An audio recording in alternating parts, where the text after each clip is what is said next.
No, right. That's fair. That stuff is only for off recording. Fairly for the best. Yes. So what's happening, guys?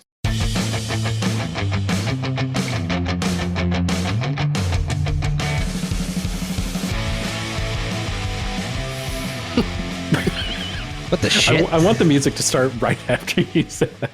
So what's happening, guys? Dana, dana, dana. It's so on. Or wait, was it Mario? Dana, dana, dana. Is that not our music? Have we not gotten busted for that yet?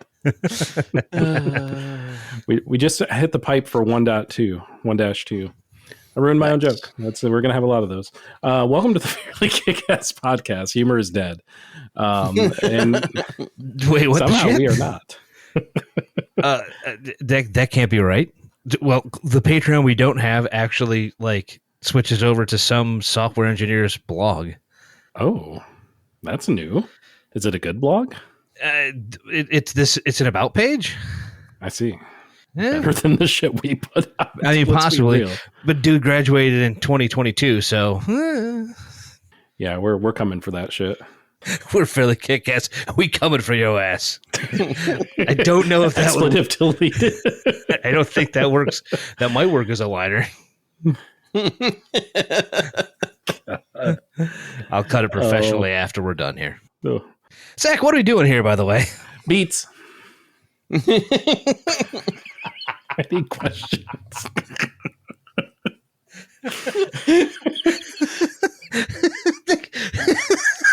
So we started drinking early today. This is Clearly. They call them Scandinavian swimmers. What the hell? You can't do that to me. Can't even lift the bag. It's too heavy. wow. So I'm trying to reset here. It's not working. The episode of the Fairly Kick-Ass podcast we are doing today revolves, as I so eloquently put it a few seconds ago, around beats.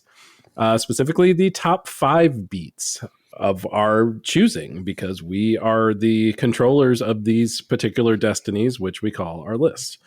We went through all the history. I'm sure all three of us have older beats, newer beats, beats from a variety of some of the best producers in the game. And that's part of the kind of interesting part of this episode. Like, these aren't listings of the top 5 songs. These aren't the top 5 tracks. These aren't the top 5 recording artists. These are the top 5 beats. We're focusing on the producers and the beats and the samples specifically. Yes. I had one thing that I wanted to say, and it might be kind of lengthy, so I'm going to rein myself in for the moment. And Jay, I'm going to throw it to you to start.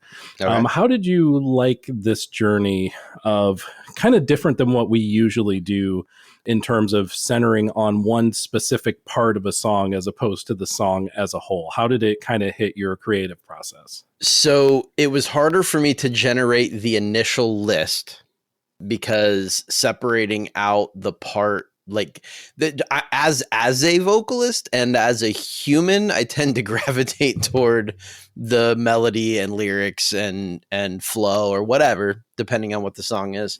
Right. And so it was hard to separate that out. But then once I had generated my list, 2 things happened. Once I found myself able to like listen for just the beat, which was very much fun for me. And the other thing that happened is I have just the best playlist that has ever been created. Right. I wound up with a 4-hour and 13-minute playlist that I have not stopped listening to since I generated it. That is awesome. Yeah, it's really cool when you like listen to music in a different way. Even songs that we've heard a million times, like you're training your brain to like, no, I'm listening to this part this time. And it changes the song in some cases. I'm sure in a lot of these cases it did for all of us. Yeah. Dan, did you have a kind of a similar experience to Jay with that? Kind of, but I think what I was also kind of looking at, what I was looking for beats specifically, that combination of the what we think of as iconic and such, and but what it does for the actual rest of the song. How well does this support the verses? How well does this get us to the hook? And I think that helped kind of break some ties, because obviously the honorable mentions lists are all going to be massive, and I'd love to see how many crossovers, because there may not be as many as I think, and I think that because we just get a wide swath of songs over this. Yeah, that's kind of interesting too. So you're seeing like beat as support for the vocals as opposed to like beat as its own unit. Yeah, because I mean, essentially your beat's your foundation, right? For and sure. everything else, you're just building off of that. So that which can build the strongest and best house is going to build the best. Come back to me for a better analogy later. I'll workshop online it. too. Yeah. No. Oh, I like that one.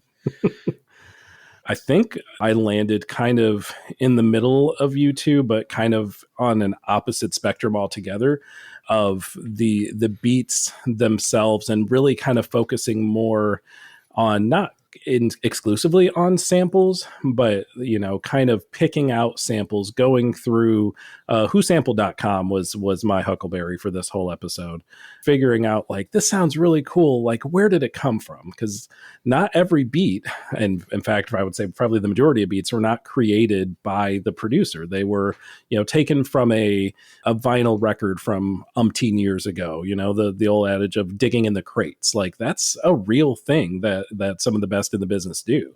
And it was really cool to kind of see that journey from, this song from some random 1972 jazz album to this beat from, whatever song is on the list. Like that journey to me was like really interesting to kind of go through.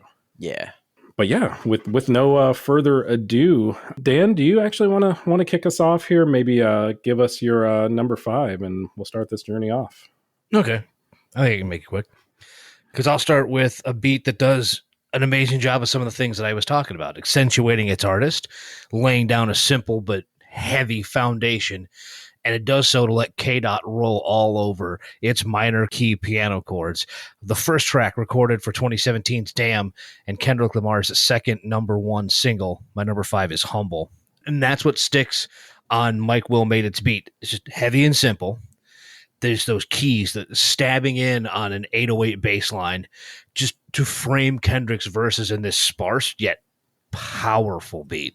I feel like it's going to be a theme for us that we're going to hear of these producers of so much renown. Mike Will certainly being well deserving to be on that list. And yeah, it's one of those where you could probably pick out a number, that he has made, pun intended there. But Humble is certainly above, if not the very best of the group. Yeah. It's on my playlist. Is your playlist just one giant extended honorable mention? Well, sort of. Yeah. So like everything that's on my playlist, I could consider an honorable mention. There's a few that after I threw it on the list and then I was like, nah, maybe not. But it didn't make my honorable mentions list, but it is on my playlist. Gotcha. Okay.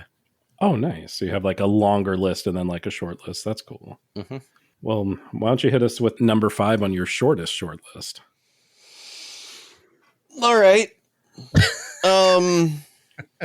This was, so I had, after making this playlist, I will say I had 3 that were like the standout, no thinking, these 3 are my list. Right. And then I had to come up with which of the rest of this make it. So I sort of threw a dart, and then when that landed on something I didn't like, I threw a dart again. So we're gonna go with this as my number 5. I actually left it to the last moment because I wasn't sure which one I wanted to go with. And one of my 2 choices, my significant other was like, really? So we'll go with the other one. And that was a really long roll up to Side to Side by Blackalicious. Duo Blackalicious, Gift of Gab, and Chief Excel. Gift of Gab has the vocal things on lock, and Chief Excel does the beats. And Well, at least when Cut Chemist isn't involved. But in this case, it's all Chief Excel. It is a heavy-handed piano with some oboe leads happening, threading throughout the whole thing, and a real like standard boom bap drum kit going on behind it. There's nothing fancy. There's nothing, I don't know. There's nothing taking away from the power of the simplicity of that beat. And it is elegant in its simplicity. The vocals layer over. This is in to Dan's category of like building the perfect support for the vocals.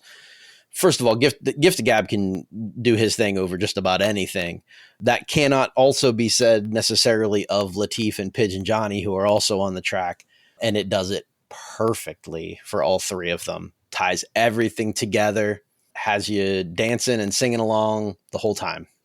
Two producers that you mentioned that I feel like throughout this entire list, the one thing that I kept thinking was like, I'm forgetting so many exceptional producers. And, you know, you mentioning Chief Excel and you mentioning Cut Chemist.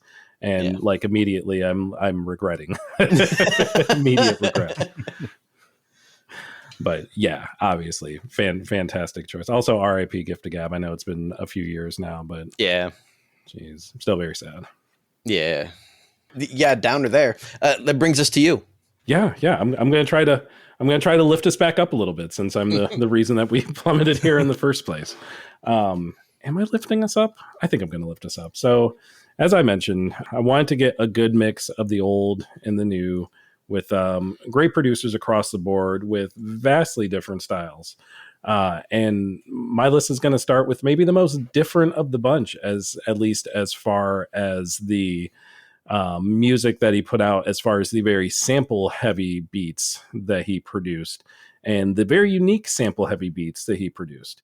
It's a producer that, like most of them, I could have just picked a beat out of a hat and it probably would have been very easily on my list, at least as an honorable mention, if not in the top 5.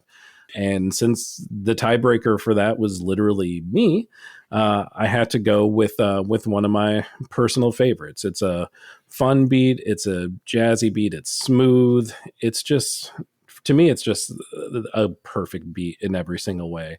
And that was from the track Terry by Action Bronson, but specifically the beat produced by Alchemist. You take a little bit from an off-sample track, being I Like It by The Emotions, which I think everyone has sampled at one point in time. You pair it with a not at all sampled track called Let Me In Your Life from Asha Puthli. You add a bit of vinyl crackle just for the vibes, just for the vibes.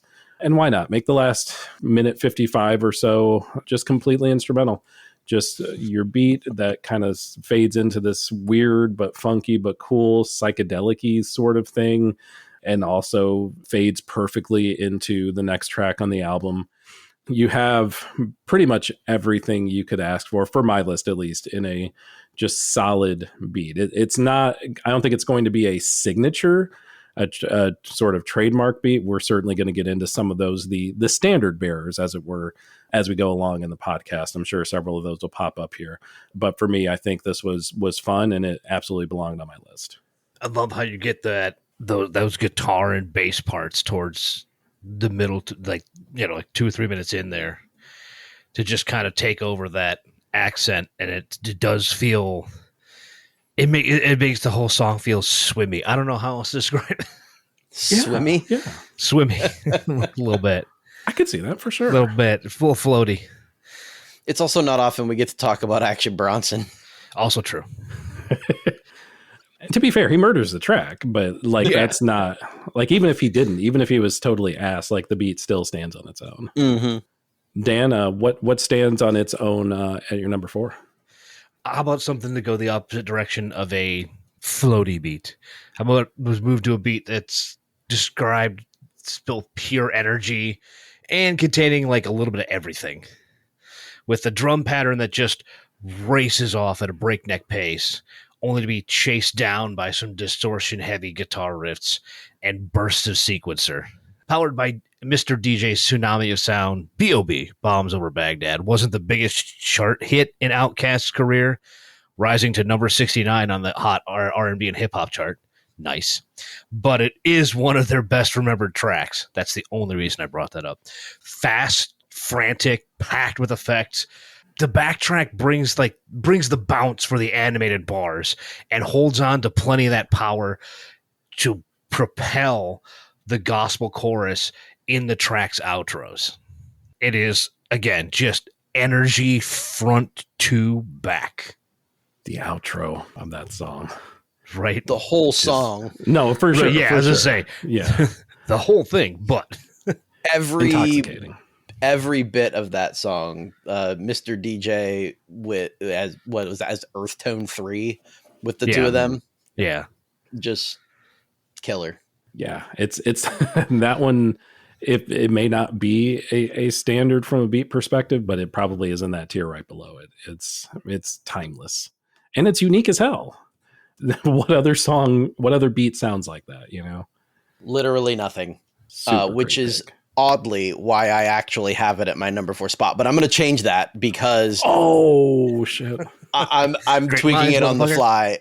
Hence my look of incredulousness when Dan said that. Cannot believe we actually had crossover at this point in the show. Amazing. So I'm going to change it and go with my alternative number 5. I'll list that as my number 4. Okay, yeah, I'll go ahead. I'll do it. It's fine. Toxic by Britney Spears. I've mentioned the beat to this song before in other episodes, probably when we did the year that it came out in our Billboard re-rank. But if you listen to that, there is an instrumental one available. We'll just pull up the karaoke version. But seriously, it's produced by Swedish powerhouse Bloodshy and Avant, along with Henrik Jonback and Kathy Dennis. And I honestly feel like this beat balances like Danger. It's got like this like Mission Impossible-y kind of feel to it. Danger with seduction and innovation. There's that high-pitched string riff that is sampled from, I'm not even going to try to pronounce this. Never mind. I'm going to try it. Lata Mangeshkar's Terra Mera Beach Main, which is a Bollywood track from 1981. But that you know that hook, that flare that just starts from the very beginning, and then they layer that over that slinky electropop rhythm with like some like surf rock stabby guitar licks and some twitchy drums. There's a breathless urgency that comes with it that really matches her incredibly breathy vocals. But the fact that it feels like the whole room is shifting while the song is playing, like I love that beat. Complete shot in the dark. But do either of you remember the old Canadian cartoon Reboot by any chance? Yes. Yes. Do you remember the villain Hexadecimal in that show? Of course. This song is hexadecimal in song form. Okay. From the green eyes, the creepy factor, the like you said, that high string part, like just the weird voice, yeah. The weird, exactly. Just picturing like the creepiest but like coolest looking villain, like the long nails, the whole bit, just like walking towards the hero and just like it's over for you. This is the end. It's such a great track. It's a track that I would not have clocked for this list, and now I have a million other regrets for reasons. Man, but yeah, great pick. I definitely feel like I just wasn't wide enough in some of what I was looking at. Yeah, I thought way too same. narrow in where I was sampling from. Well, I mean, it's hard. There's a lot here. No doubt. I didn't put No Doubt on this list. You mind if Spiderwebs would have been a fun, penciling that as my honorable mention. Okay, I was going to say, because if you're going to try and roll off Holla Back Girl, I mean, that's just a... No offense, Gwen, but like, yeah, that ain't the one. And it ain't, fam. It ain't that one, no. Speaking of, though, what is your number 4? My number 4, we're going to go back to Kendrick Lamar here just for a hot minute. Recency bias is a thing. For sure. Yeah. I won't dispute that. You won't dispute that. Also, mustard bias, also a thing. A producer that took way too long to really get in the public eye, for my money. And he's here. He ain't going nowhere. He is on this beat. He is on so many beats that you've heard over the last couple of years, whether it be obviously from his work with Kendrick or some of his previous work with like YG, with like Roddy Ricch, with Migos. But why not go with a sample from a fellow producer for my number 4, that being the great Monk Higgins. Of course, I'm talking about the biggest hit in the universe for a long period of time being Not Like Us. Maybe still is. It's certainly up there still. To me, this was an interesting choice because there were a couple of things that informed this decision, being number 1, this was a diss track. As a reminder, diss tracks don't have to have good production. Diss tracks can have the worst production. They're still going to hit their mark. They're still going to serve their purpose. It definitely didn't have to pull a super random and super great sample to do what it did, especially when this is like the 4th or 5th diss track in a series of diss tracks between, the now infamous feud between Kendrick and Drake. And yet, Mustard brought this madness to the table. Also, the other side of the coin being true, too, that from Mustard's perspective, he could have provided the same beat to a higher profile, maybe not higher profile artist, but a higher profile track on an album, a higher profile situation, maybe something for GNX, maybe something for a different artist who did say, hey, I need this on my actual album. We didn't know that Not Like Us was going to be the biggest hit in the known universe for as long as it was. It was a gamble. And yet, Mustard still brought this madness to the table. Third, Serena Williams crip walked to it. I guess it should have been the first point that I made because it makes all the other points moot, to be fair. The lyrics were deadly. Of course, it absolutely destroyed the feud. All that is fine and well and good, but I don't think the beat itself got as much credit as it should have for its part in that. And it certainly propelled Mustard to where he belongs in kind of the who's who of producers of today. Indeed. No notes. Honorable mention, obviously. One of the most recognizable beats of the last 10 years, no, without a doubt. On the playlist, on the short list. Very nice. Very nice.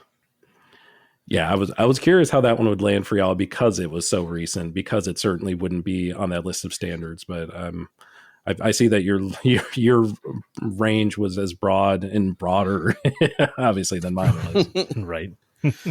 Speaking of said range, Jay, what hit your range for your number 3? Let's go back to Dan. He went first. Oh, I'm so sorry.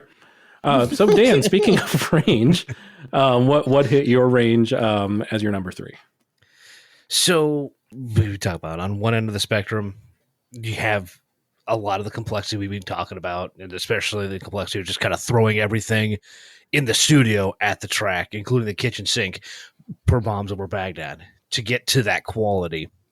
But there's also something to be said for being able to do the opposite and make something with a limited amount of effects that becomes atmospheric and also iconic. And such is the case for the synth line that brings in the debut single for one Scott Mescudi, Day and Night, produced by the other half of Wizard, not the genius.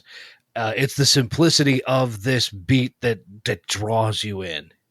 It's a basic, though distorted, synth line rolling over a really heavy drum line. And what all this does, and I know how pretentious this sounds as I describe it this way, so, let me laugh, but all this does is just open up space on this track and creates this dreamlike state for Cudi to weave his way around in. It's a beat that creates this large space to work in. It's just that broad, while also just leaving a hole to help accentuate Cudi's words and narrative. You said one word in that description. All your words were perfect, and 100% agree with every single one of them. But you said one word that stood out to me, and that was space. Yep. This beat reminds me so much of the isolation of being above the Earth, being above low Earth orbit, looking out and seeing Mars over here, Jupiter over there, and I'm the only one within earshot of anything that has a pair of ears that could hear me. The lyrics of the song certainly help feel that too, but again, this is, like you said, it's a foundation. Cudi's vocals on a different beat don't give you that same sense. And this beat just pairs so perfectly with it. Great choice. Absolutely. Here's what's fun. I was looking to see if I remembered to put it on my playlist because I had talked about it in the car and said, "Ooh, that's a good one." And I don't think it made the playlist, but I don't have a reason why. I think I just forgot. Same. Wasn't on my honorable mentions and should have been. That was an absolute miss. Well, Yeah. Jay, I'm going to guess your number 3 is not at all a miss. Well, it's not for me. Not a miss for me at all. Not a miss for a lot of people at all. In fact, one of the most iconic beats ever recorded actually was recorded in 1989. Well, sorry, notice that the beat was made in 1989. The song that it's for wound up being recorded in 1994, 2 years prior to its release in 1996. Beat made by primarily Timbaland, who like sort of made his name off of this song. This was his first breakthrough hit. I'm of course talking about Pony by Genuine. Not produced by Timbaland alone. It also was like people from Swing Mob, right? So Static Major and Digital Black and Smoke Diggerla. But the beat itself is like, I don't have to explain what this beat sounds like to you. You're already listening to it in your head. It's that growling bass line. It's that punchy kick drum underneath it. Really tight, entirely synthesized, very dry, beautiful beat. That pulsating, deep, irresistible funk groove that makes that foundation is grinding and beyond a rhythmic core. It's just perfect. You can take or leave the song as a whole. That's fine. That's up to you. But that beat is irresistible. And I think it does what we were talking about a little earlier in creating that framework for that song, both in tone and in delivery. It's the perfect example to me of what we were saying at first. Like we're talking about beats and not the song. I think the song is probably fairly not polarizing, but I don't know that like it would be judged as fairly as the beat should be judged kind of on its own merits. Like this is a killer beat, no matter what vocals are put on top of it. And to be fair, Right. The vocals work with the song. I mean, it definitely fits the motif. Sure. Yeah. I found one. So there's like, okay, this is a weird, like this, I have to read this sentence. I copied it and pasted it into this because I found it very intriguing. It says, the track operates at an implied tempo of 142 to 143 BPM with a halftime feel and a swung snare, creating a laid-back bump and grind energy. I don't know what any of that meant. I agree with it. I mean, I get, Sure. I agree with the last part, definitely. Yeah. Well, sure, yeah. But what the hell is an implied tempo? It's either a tempo or it's not a tempo. What's happening? Yes, I am Googling it. What do you want? Yeah. I didn't have anything clever to say because it's broken my brain. Implied. Right. Also, depending on which site you're on, it tells you that the song is done or that the beat is done in either B major, A flat minor, or C sharp minor. And I didn't have my guitar in my hand. Yeah, I was about to say, I was trying to remember my circle of fifths to see where that landed on it. But I did not have it handy soon enough.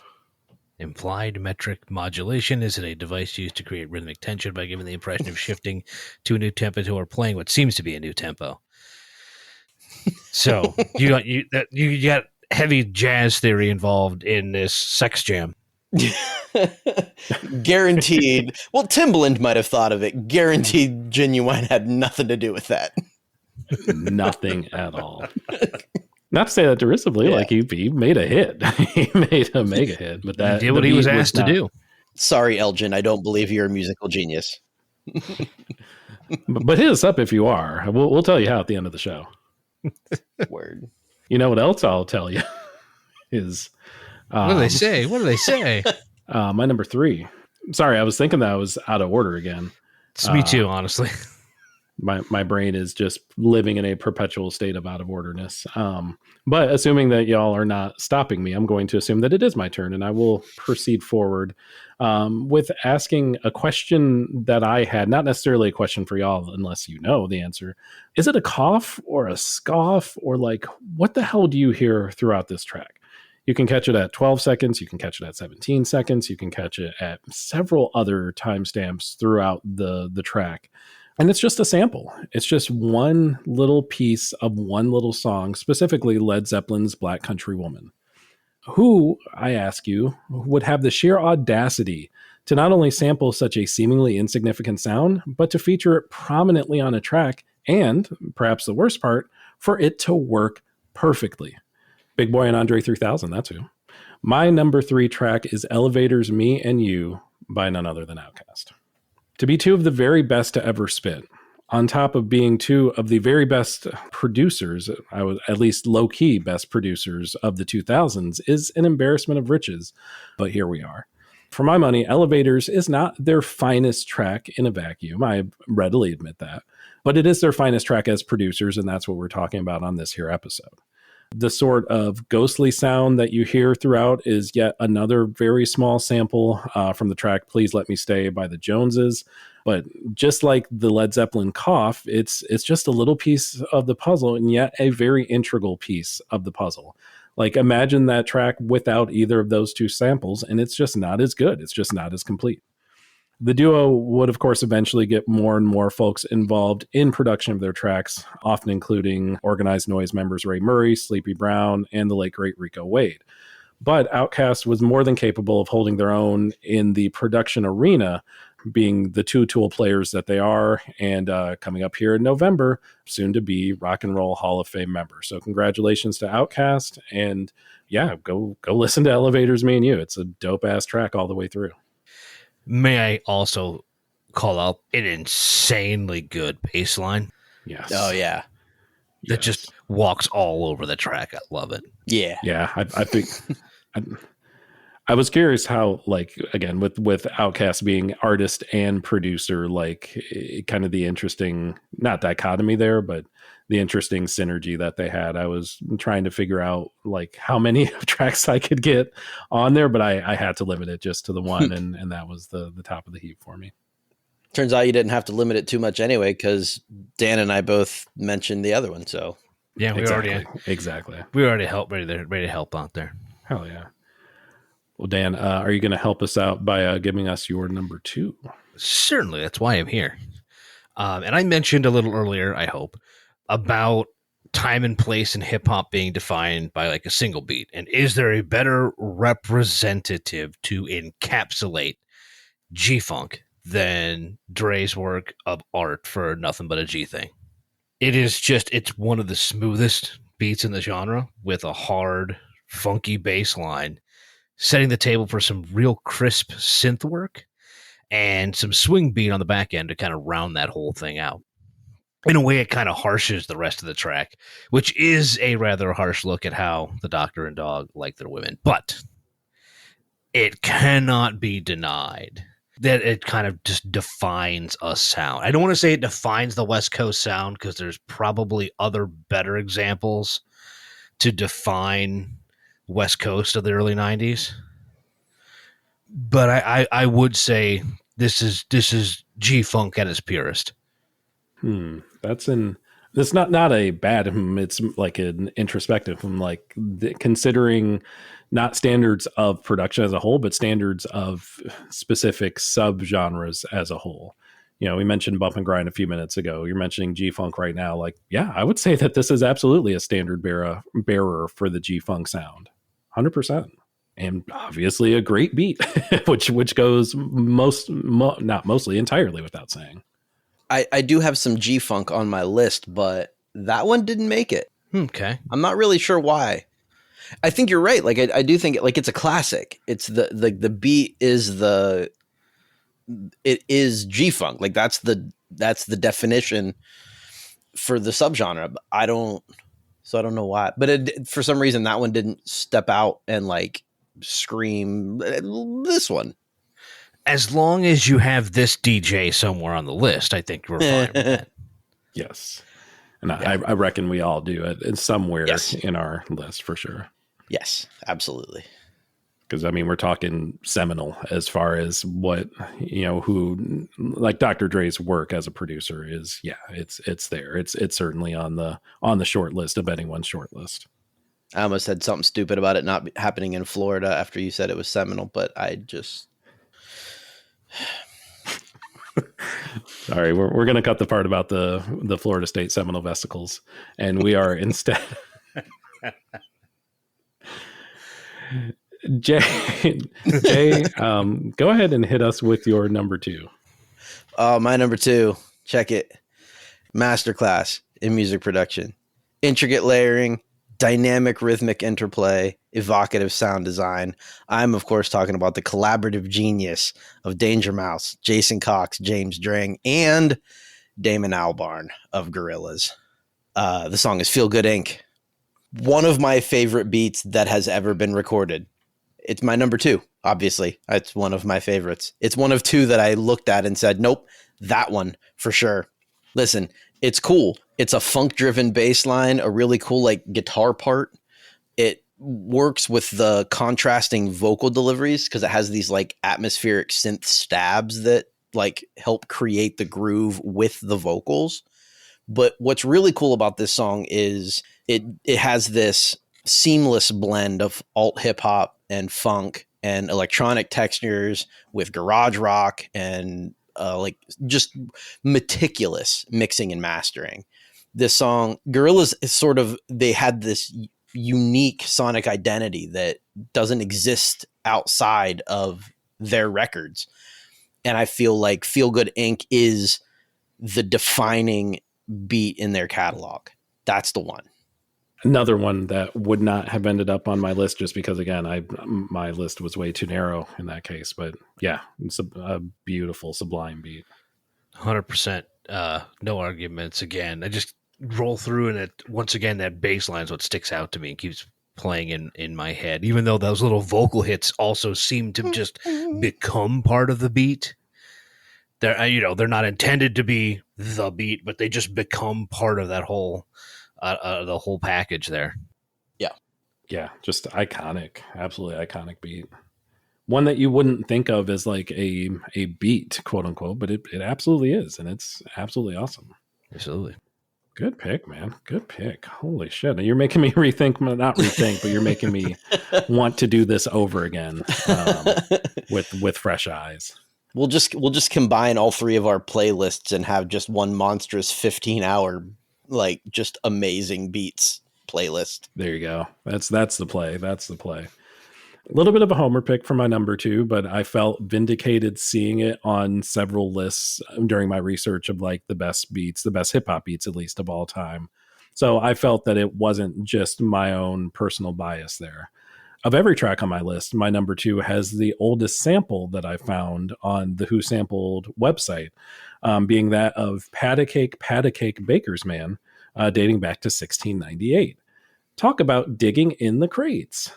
I'm saying that with that dumb voice because it's something that Who Sampled does that I absolutely despise, that anytime a specific phrase is used or borrowed from another song, it counts as a sample.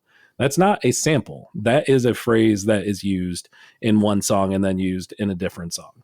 And it made this journey way more difficult than it needed to be. I love you, Who Sampled, but please take those out of your databases because they're not samples.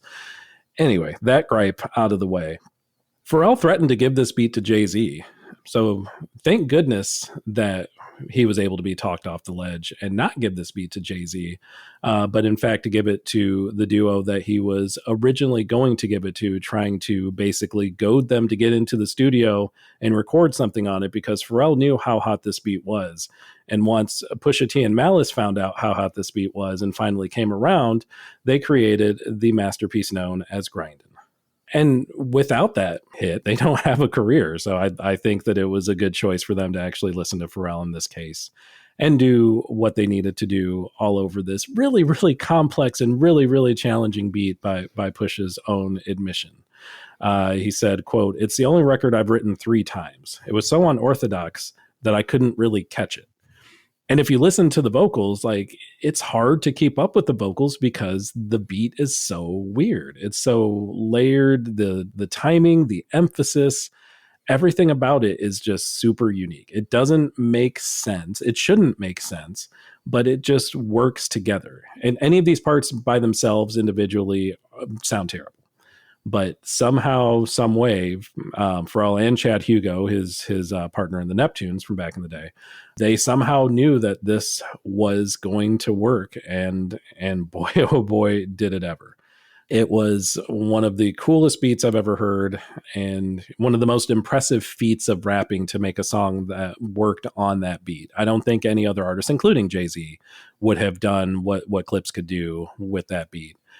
So thank goodness that those two were married up and produced one of the finest hip hop songs of the 2000s in Grindin'. Yeah, no. There were actually several tracks from Clips that I toyed with. So weirdly enough, like from They Not Like Us having the recency bias, I kind of ignored Clips because of the recency bias, like the most recent record that dropped. And I was like, well, maybe it's just because I want to listen to Clips right now. But no, that's a stellar tune. Same thing, no notes. If I had like room for a 5B and C, the Grindin' would have been it. Absolutely. Yeah, so good. So good. Well, I think that we get from so good to almost so good, but not just quite so good there. So, Dan, hit us with some of your honorable mentions. I know that we all have several, so we'll see how many of these we can get through. Well, I already mentioned Grindin'. That other one that just missed it was The Far Side and Passing Me By. Man, let me just run through, and I'm sure I'll catch somebody's, which I don't mean to go ahead. But I also have They Reminisce Over You, Pete Rock and CL Smooth, that sax line, absolutely. It's an addictive beat, 50 Cent in the club.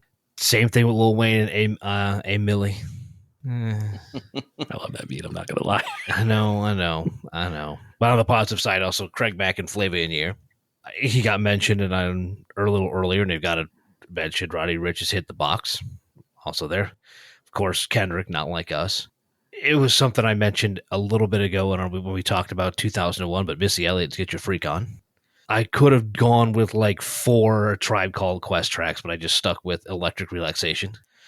Also went even farther back into old school and could have gone with The Message from Grandmaster Flash and the Furious 5. I mean, that's kind of the one that started it all. So exactly. Yeah. And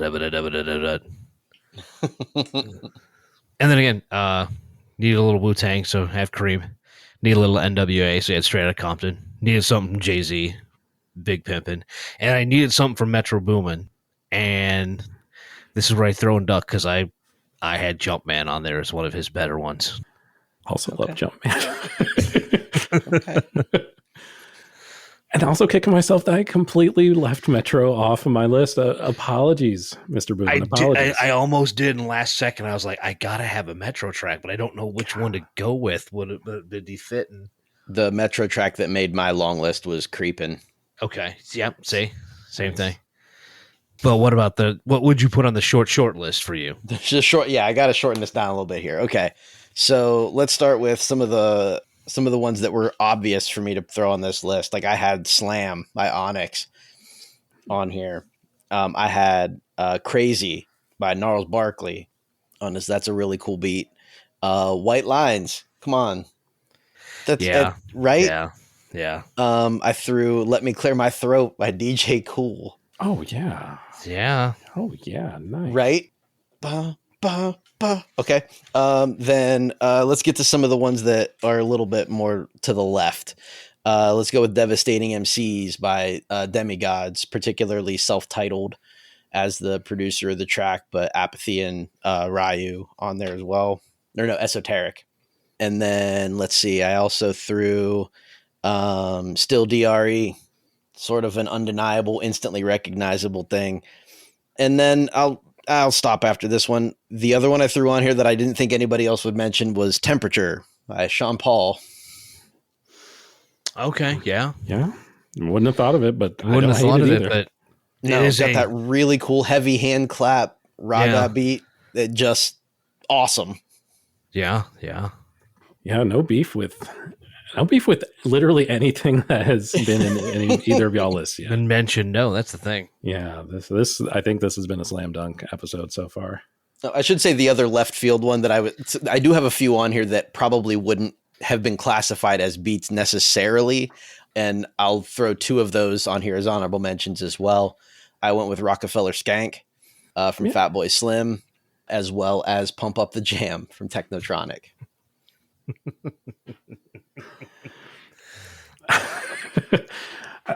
I still don't have beef with it. It surprises me. No, but I still don't have beef because those are strong choices, but I ain't mad about them. Yeah. They're on the big long playlist, which makes me very happy, by the way. This whole list makes me very happy. This has been one of like the best like processes, I feel like, at least that I've had in one of our top 5 episodes. This has been a blast. Well, what almost made your list then?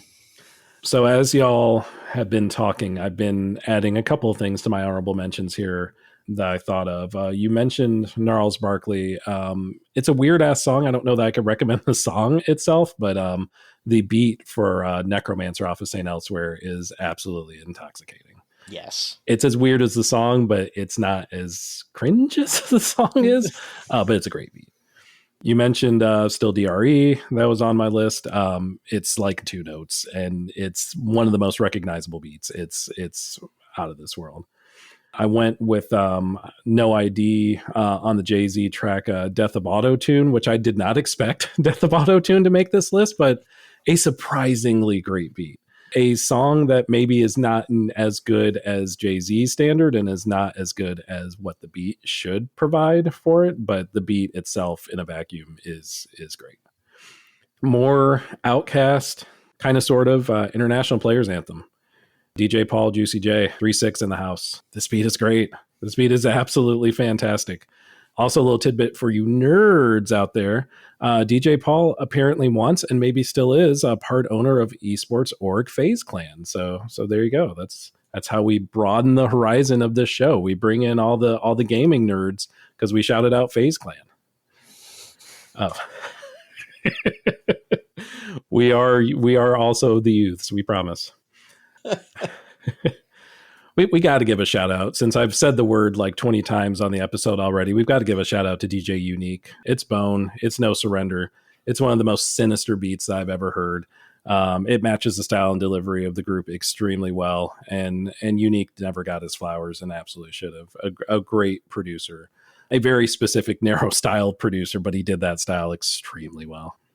Do I have any more? Oh, because I've felt compelled to at least have one non-hip hop track on this list. I decided to go with Lying From You by Linkin Park. Cool beat, little viola part throughout the whole beat, hits super hard. One that I would, again, not have considered as for this project, but one that I feel like certainly fits. It's a cool beat. Okay, yeah. And with all that said, gentlemen, we get to the top. Dan, go ahead and hit us with your creme de la creme, your number 1 beat. The real cool part is I'm pretty sure no one mentioned this yet, so I feel okay with that. I speak again of a beat that defined time and place. That time being 1994, and that place being New York City. One to put you in a certain state of mind. Because off his debut album, Illmatic, Nas and DJ Premier bring us by number 1 beat, New York State of Mind. And again, it's greatness in simplicity. Just that swinging boom bap beat, a haunting piano line, dirty all that up a little bit, and Premier delivers the perfect stage for Nas to weave his tale. Listen to this beat a couple of times. Focus on a couple of lines.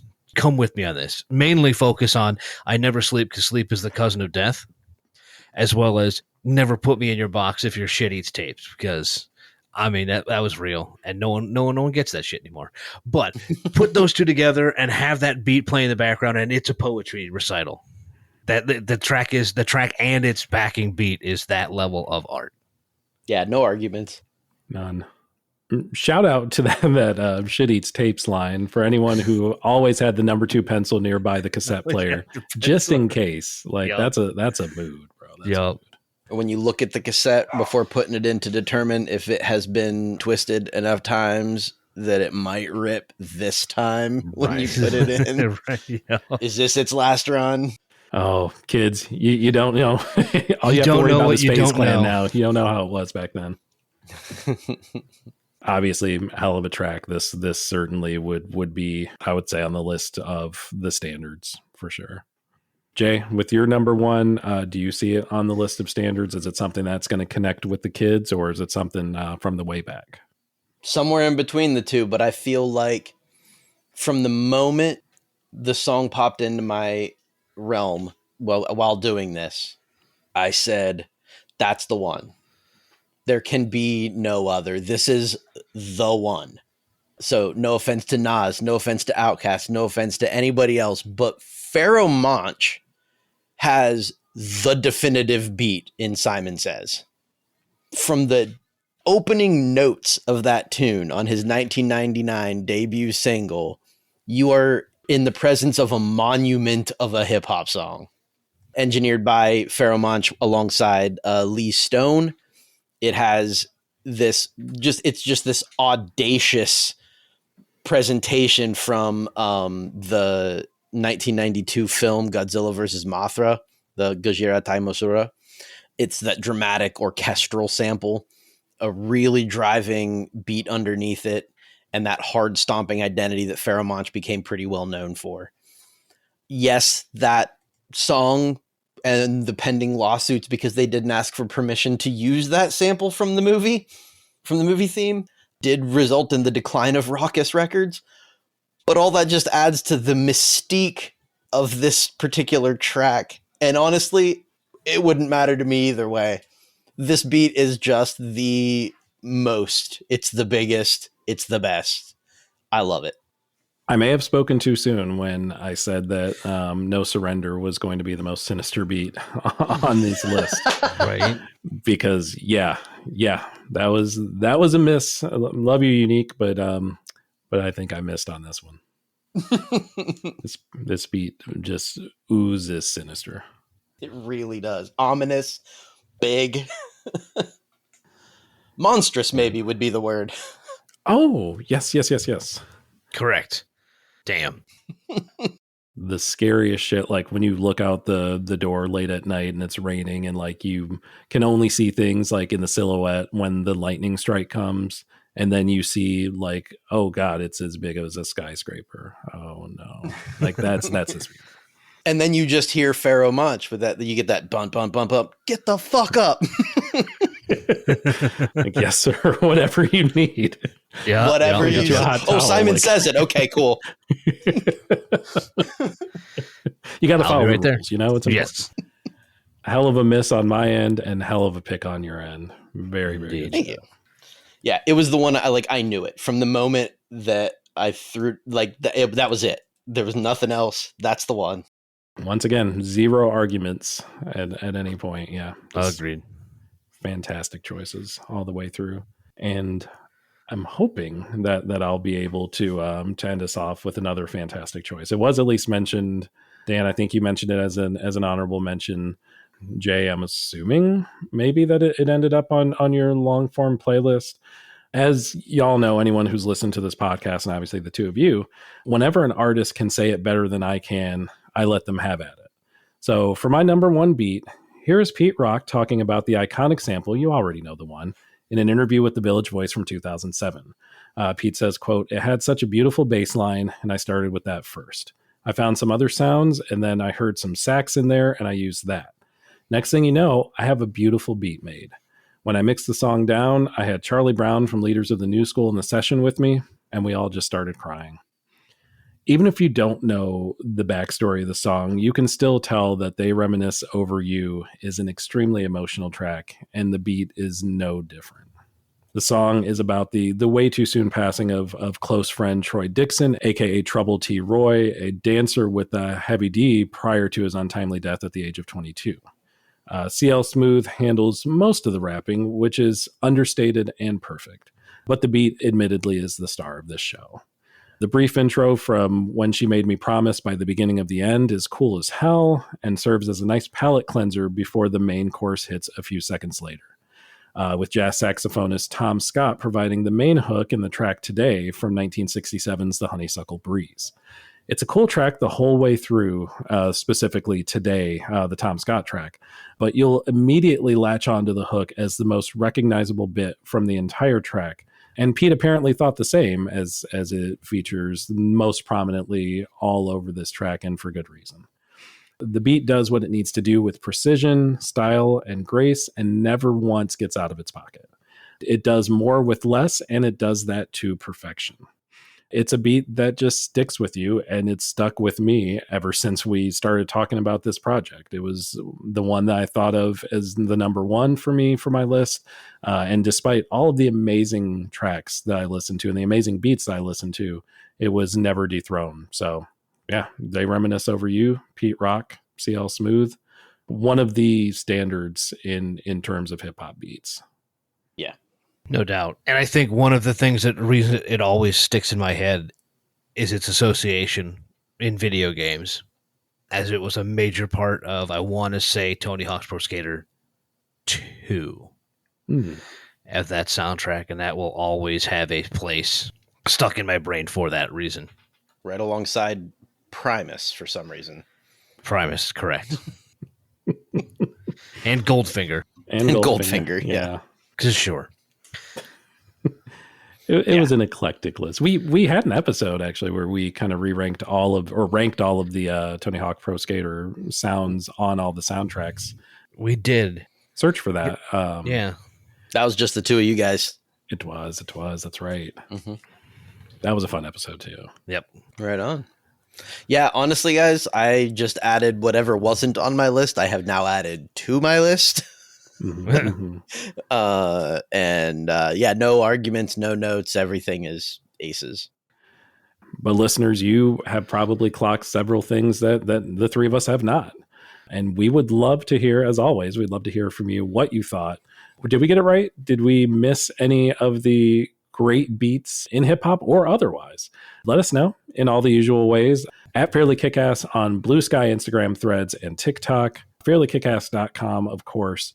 FairlyKickAss@gmail.com, of course. And most importantly, wherever you are listening to this podcast, you can listen to a large percentage. I think I'm kind of programmed to say all of our podcasts. That's not exactly true.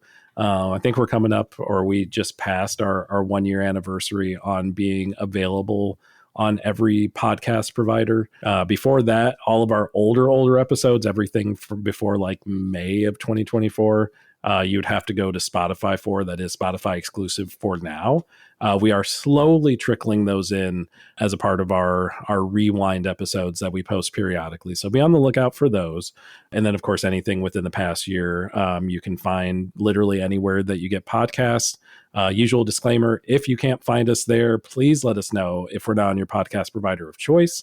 We will do what we need to do to get on your podcast provider of choice to make sure that you can listen to this fine podcast. Indeed. With that, boys, any parting words before we adjourn today? No, I got it. Don't sleep on Cypress Hill either. Don't do it. Don't you do it. Pharaoh Monch will come after your ass if you sleep on Cypress Hill.